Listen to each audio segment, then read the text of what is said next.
camarades peuple d'Afrique, ça, c'est le discours de Nouvel An de Vladimir Poutine. Je vous avais dit que je vous enverrai ce discours plein de sens. Un discours où il s'adresse à l'Occident.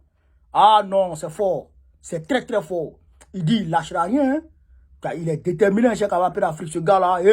Il faut écouter ce discours. Et puis, bon, on va décortiquer aisément. On est parti. Chers citoyens de la Russie, chers amis, nous faisons nos adieux à l'année 2023. Très bientôt, elle fera partie de l'histoire. Nous devons aller de l'avant et construire l'avenir. Au cours de l'année écoulée, nous avons travaillé dur et nous avons accompli beaucoup de choses. Nous nous sommes réjouis de nos réalisations communes pour lesquelles nous éprouvons de la fierté. Nous nous sommes réjouis de nos succès et nous avons défendu fermement nos intérêts nationaux, notre liberté et notre sécurité. Nos valeurs ont été et restent pour nous un pilier inébranlable. Le plus important, c'est ce qui nous a unis et continuera toujours de nous unir, le destin de la patrie. Il s'agit d'une compréhension profonde de l'importance capitale de l'étape historique que la Russie traverse actuellement, des objectifs à grande échelle auxquels la société est confrontée, et de cette responsabilité colossale que chacun de nous ressent à l'égard de la patrie. Nous sommes parfaitement conscients que durant cette période, tout dépend de nous-mêmes, de notre disposition à vouloir le meilleur, et de notre désir de nous soutenir mutuellement en parole et en acte. Le travail pour le bien commun a consolidé la société. Nous sommes unis en pensée, mais aussi dans le travail, dans le combat, les jours ouvrés et les jours fériés. Nous faisons preuve des caractéristiques les plus essentielles du peuple russe, la solidarité, la miséricorde et la force d'âme. Aujourd'hui, je voudrais adresser quelques mots à nos militaires, à tous ceux qui sont sur le champ de bataille, aux premières lignes du combat pour la vérité et la justice. Vous êtes nos héros. Nos cœurs sont avec vous. Nous sommes fiers de vous. Nous admirons votre courage. Nous n'en doutons pas. Vous ressentez l'amour des personnes les plus proches, les plus chères, vos compatriotes. C'est un soutien puissant et sincère émanant de millions de citoyens russes. Vous avez le soutien de la nation tout entière. Nous avons prouvé à plusieurs reprises que nous étions capables de résoudre les tâches les plus difficiles. Nous n'abandonnerons jamais, parce que rien ne peut nous diviser. Rien ne peut nous faire oublier la mémoire et la foi de nos pères. Rien n'arrêtera notre développement. Chers amis, depuis toujours, la célébration du Nouvel An est porteuse de lumineux espoirs, du désir sincère de faire plaisir à ceux que nous aimons. L'année 2024 a été déclarée dans le pays l'année de la famille. Une véritable famille nombreuse, c'est certainement une famille où les enfants peuvent grandir, entourés d'affection, de chaleur, mais aussi avec une attention portée aux parents, un amour et un respect mutuel qui se perpétuent de génération en génération. C'est de cette continuité et de cet amour pour le foyer familial que naît et se développe le dévouement pour la patrie. Pour l'année à venir, je tiens à adresser mes meilleurs vœux à toutes les familles russes, car l'histoire de chaque famille constitue la grande histoire de notre belle et chère patrie. C'est nous tous, peuple multiethnique de Russie, qui décidons et créons le destin de la Russie. Nous sommes un pays, une grande famille. Nous veillerons au développement constant de la patrie et au bien-être de nos citoyens. Nous deviendrons encore plus forts, ensemble. Nous sommes unis. Et c'est la garantie la plus fiable de l'avenir de la Russie. Je vous souhaite bonne fête, chers amis. Bonne année 2024.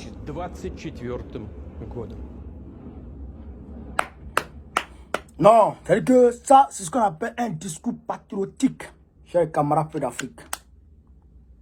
Il dit, le développement, le progrès, le bien-être de la Russie et son peuple, il ne va jamais abandonner ça. C'est-à-dire que c'est ce qui veut dire que ceux qui veulent voir le peuple russe,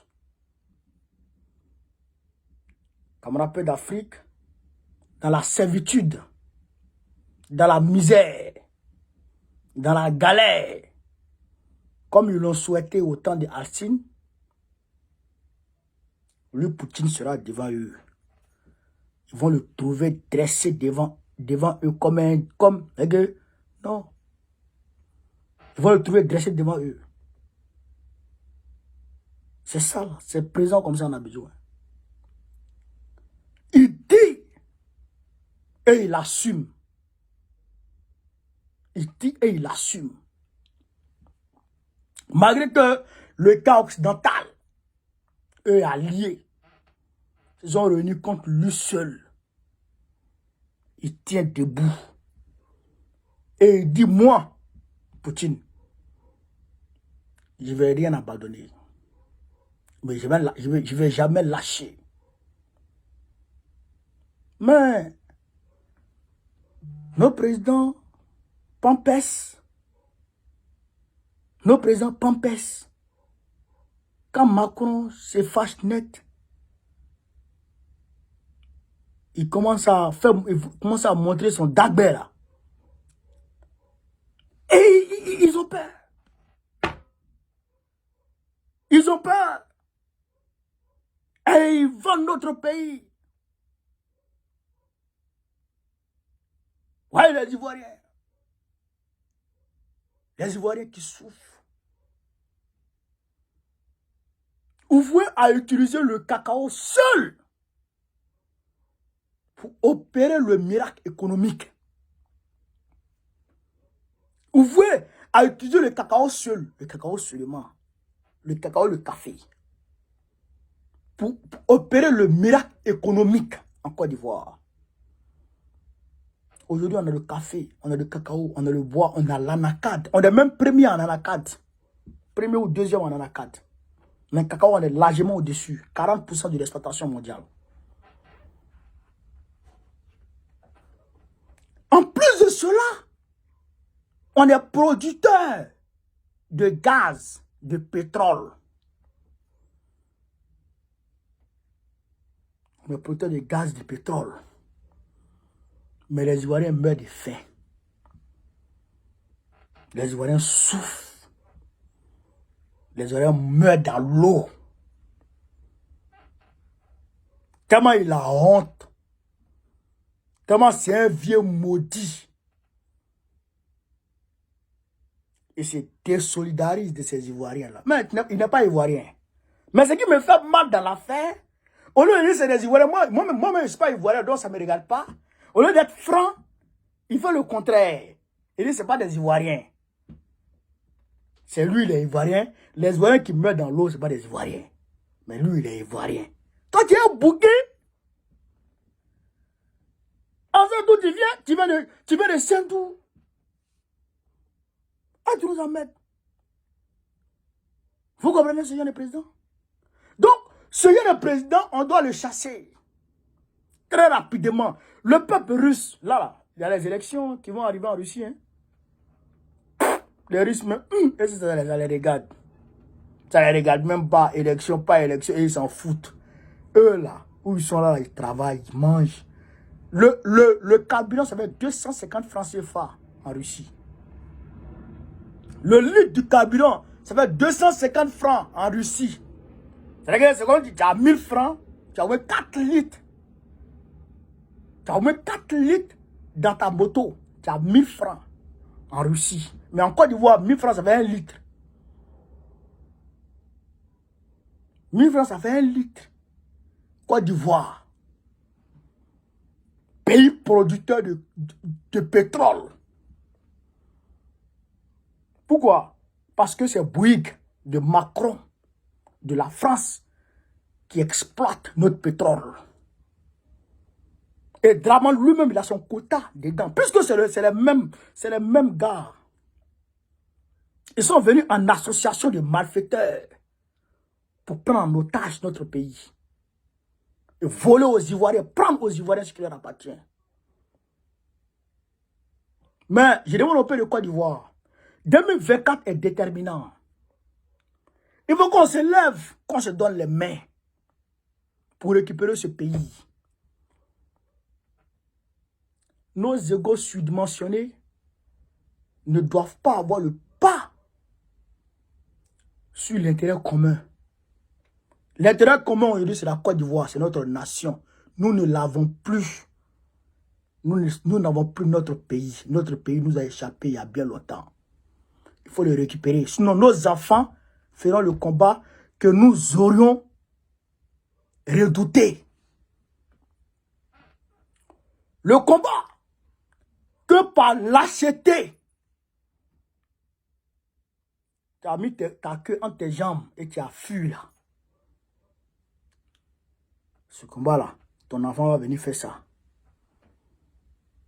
Moi, je pense qu'on doit se battre pour que nos enfants n'aient pas à mener ce combat. Oufo Boigny n'a pas mené le vrai combat. Il nous a réservé ça. C'est pourquoi nous, on est en train de mener ce combat. Les petits blancs, quand vous voyez, les aïeux ont mené ce combat. L'Allemagne les avait colonisés. C'est vrai que les Africains sont venus les aider. Mais il y a beaucoup de blancs qui sont morts. La Russie, qui vend son pétrole aujourd'hui à 250 francs le litre. L'Allemagne les avait colonisés. Bon, pas colonisés pendant longtemps. Mais plus de 30 millions de Russes sont morts. Pour que ceux qui sont là aujourd'hui vivent à l'aise. Mais nous, on refuse. On réserve ce combat à qui? À nos enfants. Moi, je ne suis pas dedans.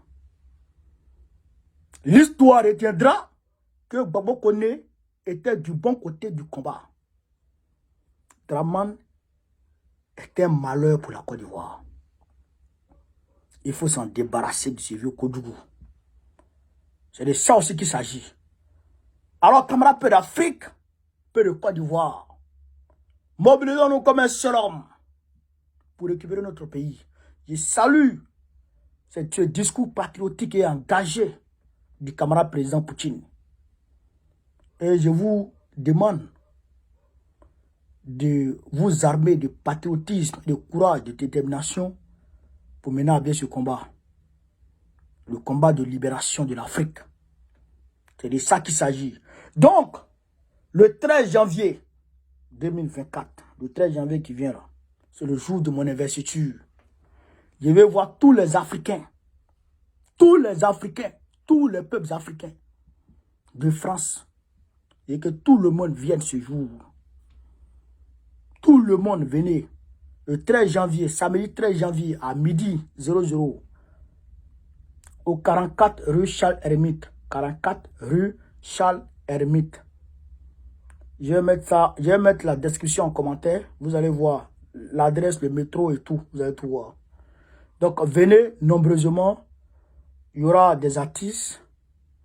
Il y aura la fête. Il y aura des discours panafricanistes.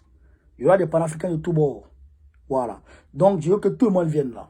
Sur ce, vive l'Afrique libre. Vive le panafricanisme. Vive tous les présidents panafricains. Gbagbo, président de la Côte d'Ivoire 2025, Inch'Allah. Partagez, partagez, partagez encore.